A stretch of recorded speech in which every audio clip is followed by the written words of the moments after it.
dalam midweek worship pada hari ini. Mari kita bersemangat meninggikan dan menyembah Tuhan Yesus.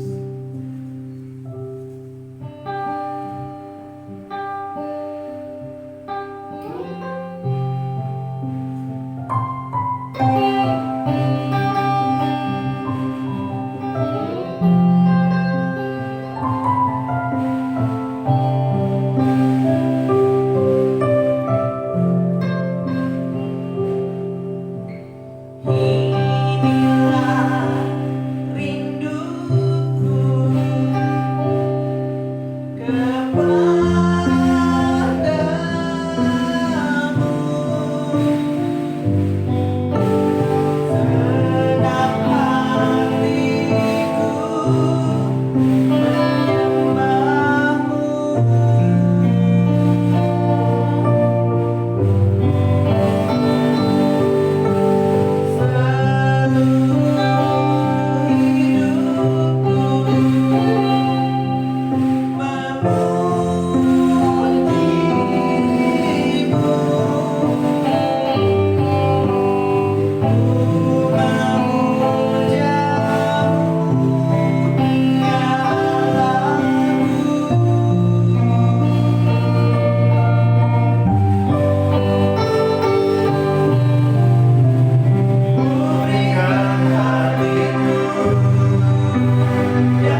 Engkau Tuhan Yesus, karena kami adalah milik-Mu.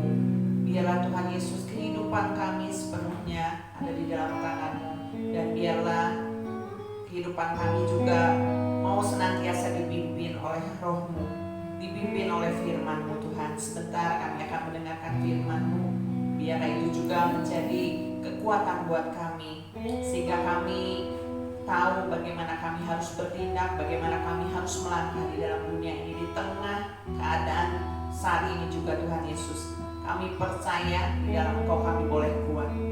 Urapi hamba-Mu yang akan mau menyampaikan firman pada saat sore hari ini dengan pertolongan Roh-Mu yang kudus, dan biarlah Tuhan Yesus firman ini akan memberkati banyak jiwa. Terima kasih Tuhan, di dalam nama Tuhan Yesus kami berdoa dan bersyukur. Haleluya. Amin. Amin. Kita akan mendengarkan firman Tuhan yang akan disampaikan oleh Pastor Daniel. Jesus bless. Senang sekali dalam kesempatan ini dapat berjumpa dengan Bapak Ibu Saudara semua, khususnya dari GBIS Kalvari di Sukabumi. Terima kasih Pastor Nathan untuk kesempatannya untuk bicara dalam acara Midweek Worship. Dan saya bersuka cita sekali karena worship juga sangat ada di hati saya untuk bisa memuji dan menyembah Tuhan kita. So, very excited for today. Hari-hari ini kita sedang berada di tengah suatu tantangan yang besar ya untuk dunia ini, dimanapun kita berada. Saat ini kita ada di tengah apa yang disebut pandemi dari COVID-19, dan kita sudah ada di hampir penghujung di tahun 2020. Suatu dampak di seluruh dunia, dan kita alami juga di negara kita, Indonesia, di Asia Tenggara, ya dimanapun di Asia, Eropa, Amerika, Australia, seluruh dunia terkena dampak ini. Mungkin kita bisa mengatakan bahwa masa-masa ini adalah masa-masa yang terburuk. Tapi pada saat bersamaan sebenarnya kita juga bisa mengatakan bahwa masa pandemi ini adalah masa yang terbaik. Kelihatannya seperti kontradiksi ya, tapi sebenarnya ini tidak. Karena jelas ya, memang mungkin ini masa terburuk bagi kita karena kita mengalami tantangan dalam ekonomi, kesulitan, pekerjaan, pelayanan, maupun tantangan dalam kesehatan. Sedih sekali kalau mendengar hari demi hari ada kenalan, saudara, kekasih kita bahkan yang sudah nggak ada lagi bersama-sama dengan kita karena terkena dampak dari virus COVID-19 ini. Dan itu merupakan suatu kesedihan. Tapi pada saat yang bersamaan sebenarnya kita ini diberikan kesempatan selama kita masih hidup ini untuk bisa berkarya, untuk bisa melihat ada satu hal-hal yang kita hasilkan. Dan kalau kita melihat Yakobus yang mengatakan memang kalau di IFGF kita mengenal ini sebagai tahun greater blessing. Satu pesan ya, ketika dikatakan bahwa saudara-saudara ya anggaplah sebagai suatu kebahagiaan. Yakobus 1 ayat 2-4. Anggaplah sebagai suatu kebahagiaan jika kamu jatuh ke dalam berbagai pencobaan. Karena kamu tahu ya, sebab kamu tahu bahwa ujian terhadap imanmu itu ya akan menghasilkan ketekunan, dan biarkanlah ketekunan itu memperoleh buah yang matang supaya kamu menjadi sempurna dan utuh dan tidak kekurangan suatu apapun. Jadi kalau kita melihat bagaimana Yakobus mengatakan yang namanya pencobaan, trials itu ada, tapi dikatakan kamu consider it as joy. Anggap itu sebagai suatu kebahagiaan. Bagaimana yang namanya kesulitan itu bisa menjadi satu kebahagiaan? Bagaimana kita membawa trials ya, itu menjadi sesuatu yang bekerja ya, menolong kita. Roma 8 ayat 28 kita tahu ayatnya. Kita tahu sekarang bahwa Allah turut bekerja dalam segala sesuatu untuk mendatangkan kebaikan. Pertanyaannya adalah kita sebagai orang percaya, apakah kita tahu bahwa justru dalam saat-saat yang sulit seperti ini, Tuhan mau bekerja bersama-sama dengan kita. Artinya, dia mau menghasilkan sesuatu. Artinya ada kreativitas yang siap untuk dia impartasikan untuk saudara dan saya. Artinya ada satu kebahagiaan yang mungkin tak ternilai dengan harta benda yang dia mau berikan dan impartasikan. Tadi saya katakan ini masa yang terburuk, tapi juga bisa menjadi masa yang terbaik. Dalam arti misalnya di dalam kehidupan keluarga. Bisa menjadi terbaik kenapa? Karena kita bisa berkumpul. Mungkin dulu sulit sekali untuk makan malam bersama antara papa, mama, dan anak-anak. Tapi sekarang karena harus work from home, study from home, stay at home, kita jadi bisa sering makan malam atau bahkan tiap malam kita makan malam bersama, makan pagi bersama, makan siang bersama. Ini menjadi masa momen untuk bisa dinikmati. Walaupun saya tahu ada keluarga juga akhirnya nggak tahan nih karena keadaan demikian. Tapi sebagai anak-anak Tuhan kita berdoa justru di momen-momen seperti ini kita bisa melihat itu sebagai suatu kebahagiaan. Dan kalau kita bisa melewatinya ya, masa-masa pandemi, pada suatu saat ya momennya pasti akan berlalu. Bisa nggak kita dikatakan seperti yang Yakobus 1 ayat 12 katakan, berbahagia orang yang bertahan dalam pencobaan. Ya sebab kalau dia sudah tahan uji, dia akan terima itu yang namanya mahkota kehidupan yang dijanjikan Allah bagi mereka yang mengasihi dia, mengasihi Tuhan. Dan saya menyadari bahwa ada rewardnya nanti di surga nanti, sudah pasti.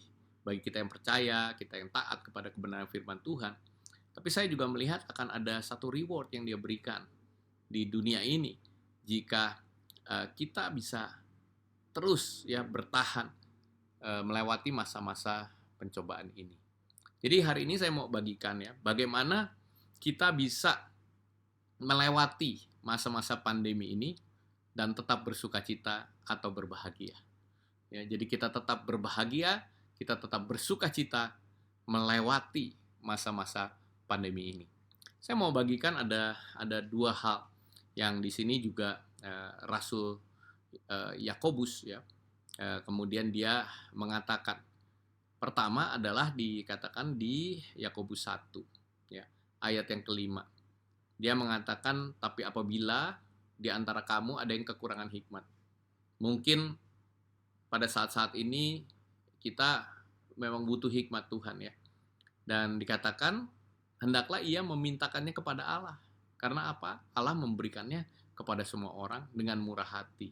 Dia tidak membangkit-bangkit dan hal itu, hikmat itu akan diberikan untuk saudara dan saya. Saudara percaya boleh katakan amin. Dan memang situasinya sangat sulit.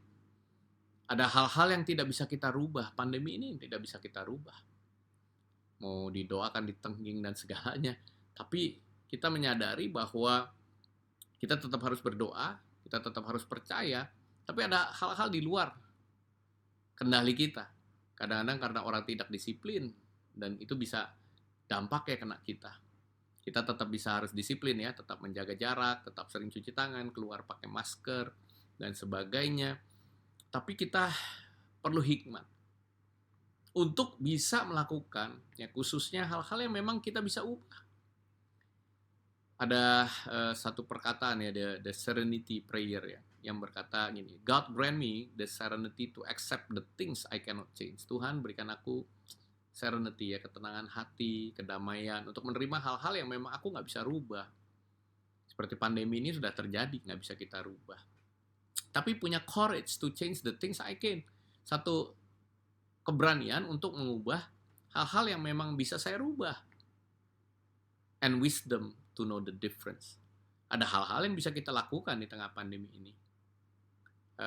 Mungkin kalau Anda di sini yang terlibat pelayanan worship, musik, ini momen bagus untuk banyak berdoa, menulis lagu, mengarang lagu. Kalau Anda memang suka menulis, ya, baik itu menulis cerita, menulis buku, Anda mulai lakukan waktu-waktu seperti ini. Yang mau belajar ini waktu terbaik untuk belajar, waktu terbaik untuk berdoa, waktu terbaik juga untuk mengevaluasi hal-hal yang kita lakukan ya di dalam kehidupan kita. Jadi kalau kita menghadapi tantangan masalah, ini waktu terbaik untuk datang sama Tuhan. untuk bilang, Tuhan aku perlu hikmat-Mu. I need your wisdom. I need your wisdom. Dan kemudian kita memang mulai mengevaluasi diri. Kadang-kadang ada hal yang terjadi dalam kehidupan kita itu belum tentu karena kesalahan dari luar. Kadang-kadang bisa kesalahan dari dalam. Misalnya dalam momen-momen yang sulit seperti ini, ada beberapa orang juga mulai menanyakan atau minta counsel dan sebagainya di dalam bidang keuangan.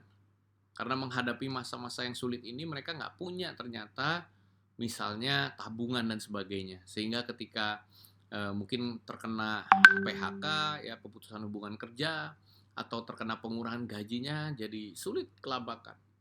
Karena nggak pernah membangun kehidupan keuangan dengan menabung. Padahal menabung itu sesuatu yang memang penting untuk dilakukan. Atau pada waktu masa-masa yang lalu sangat boros dalam kehidupannya, berfoya-foya dengan apa yang dimilikinya. Sehingga ketika masa sulit, masa resesi datang, akhirnya kesulitan. Nah, tapi bagaimana sekarang ketika kita sudah masuk masa resesi ini? Kita perlu hikmat Tuhan. Dalam keuangan jelas banyak hal yang mungkin kita harus pangkas itu. Ada hal-hal yang biasanya kita lakukan, kita spend, kita belanjakan uang itu. Pada momen seperti ini nggak bisa lagi. Ya, nggak bisa lagi. Kita harus memang berhemat, mengencangkan ikat pinggang. Dan kemudian memang berdoa, minta hikmat Tuhan apa yang bisa saya lakukan. Karena saya mendengar juga dari jemaat ataupun teman-teman dalam masa sulit ini, justru ide-ide kreatif muncul. Baik itu yang tadi saya bilang mengarang lagu, menulis lagu, ada yang buka PO untuk makanan tertentu, ya kue tertentu, masakan tertentu, dan memang enak dan kemudian laku luar biasa. Ya, jadi punya tambahan income yang luar biasa. Nah, oleh sebab itu penting sekali untuk kita dalam masa-masa ini minta hikmat ya dari Tuhan, minta hikmat dari Tuhan. Dalam kesehatan juga jelas ya kita harus berjaga-jaga, kita harus minum vitamin, makan makanan yang sehat, tidur yang cukup, ya menjaga kebersihan dan sebagainya supaya jangan sampai ya mungkin tubuh kita lemah dan akhirnya gampang sakit. Kita perlu wisdom dari Tuhan juga ketika kita harus bertemu dengan orang dan sebagainya. Kita taati anjuran dari pemerintah, aturan dari pemerintah pada saat-saat momen-momen seperti ini. Dan kita perlu hikmat Tuhan. Jadi kita bisa melewati masa-masa ini dengan bahagia, dengan sukacita kalau kita datang sama Tuhan ya, dan kita minta hikmatnya. Dan dengan hikmatnya itu kita akan mulai bisa menjalani kehidupan kita ini ya dengan beriman, percaya kepada sumber hikmat itu, yaitu Tuhan sendiri. Di dalam Yakobus tadi dikatakan, kemudian, biarlah hendaknya ia minta dengan iman, atau dalam iman. Dan jangan sama sekali bimbang. Sebab orang yang bimbang itu sama dengan gelombang laut, diombang-ambing kian kemari oleh angin. Orang yang demikian janganlah mengira bahwa ia akan menerima sesuatu dari Tuhan. Sebab orang yang mendua hati tidak akan tenang hidupnya. Jadi yang pertama tadi gimana kita bisa berbahagia? Selalu minta hikmatnya Tuhan. Yang kedua, jalani dengan iman. Iman adalah dasar ya dari segala sesuatu yang kita harapkan. Dan bukti dari segala sesuatu yang tidak kita lihat. Belum kelihatan mujizat. Belum kelihatan mungkin breakthrough-nya. Belum kelihatan mungkin pemulihannya. Tapi kita mau jalani dengan iman. Karena ketika kita jalani dengan iman, kita akan terus berpegang kepada firman Tuhan. Kita akan terus berpegang kepada Dia. Ya, jadi kita nggak mendua hati, dikatakan oleh Yakobus tadi. Jangan mendua hati. Orang mendua hati itu akhirnya jadi perbuatannya nggak sinkron sama yang dia percaya atau sama yang dia omongin. Ya, dan orang tersebut nggak akan mengalami ketenangan. Kalau kita percaya kepada firman Kristus, kita pegang erat, kita jalani. Walaupun pada saat ini masih sulit. Jangan sampai kita akhirnya, karena udah nggak tahan mungkin masa keuangan, akhirnya kita mungkin melakukan sesuatu keputusan ya, dalam keuangan yang salah, yang bertentangan dengan firman Tuhan, yang mencelakakan orang lain, dan akhirnya mencelakakan keluarga kita. Jadi saya percaya bahwa iman dengan perbuatan itu memang harus sinkron. Yakobus 2 ayat 17 juga katakan demikian juga halnya iman. Jika iman itu tidak disertai dengan perbuatan, pada hakikatnya iman itu mati. Ya. Jadi memang dalam momen-momen seperti ini, tadi saya katakan juga, ayo merefleksikan hati kita gimana, jangan bercabang. Hanya cuma memikirkan yang duniawi dan lupa hal-hal yang surgawi. Kita mulai mendekat sama Tuhan, ya, minta hikmat dari Tuhan, dapat itu firman-Nya, ya, lewat doa dapat apa sih yang perlu saya lakukan. Dan ketika kita dapat dan kita mulai jalani sesuai dengan firman Tuhan, ya kita akan mulai, ya, kita akan menanggalkan tuh beban-beban, ya, yang berat. Ada kadang-kala ya kita pada saat-saat momen seperti ini Roh Kudus ingatkan, oh ini ada kebiasaan buruk, dosa, yang memang saya harus bertobat, harus tinggalkan itu. Atau ada hal-hal kebiasaan mungkin bukan dosa, tapi mungkin sesuatu yang sekarang nggak perlu lagi, bukan menjadi satu kebutuhan yang harus dipenuhi. Ada hobi-hobi tertentu, kebiasaan-kebiasaan tertentu. Belum lama ini ada satu dokumenter dari Netflix tentang social dilemma. Cukup menarik, kalau yang punya Netflix bolehlah tonton itu. Karena kalau kita nggak sadar, nanti kita akhirnya dalam masa-masa di mana kita harus di rumah banyak, bukan kita semakin produktif. Mungkin kita akhirnya banyak lihat sosial media saja dan tidak menghasilkan sebenarnya hal-hal yang harus kita hasilkan. Maka itu kita tanggalkanlah beban itu, ya. Jangan terlalu banyak lihat Instagram, Facebook, ya. Mulai perbanyak baca firman dalam masa-masa ini, ya, bersama keluarga. Saya bersyukur dalam masa PSBB, ya, di Indonesia, di Jakarta, justru saya dapat kesempatan, ya, untuk bisa bersama dengan keluarga kita membaca Alkitab bersama.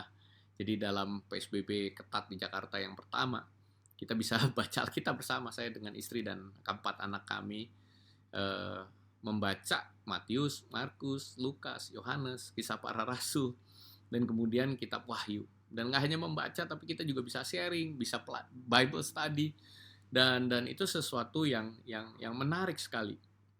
Jadi ada kesempatan untuk kita semakin mendekat. Dalam momen-momen ini kita bisa berbahagia kalau kita itu justru pemakainya, ya, untuk mendekat kepada Tuhan.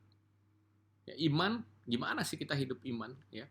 Tadi dalam iman ini pastikan jangan mendua hati, ya.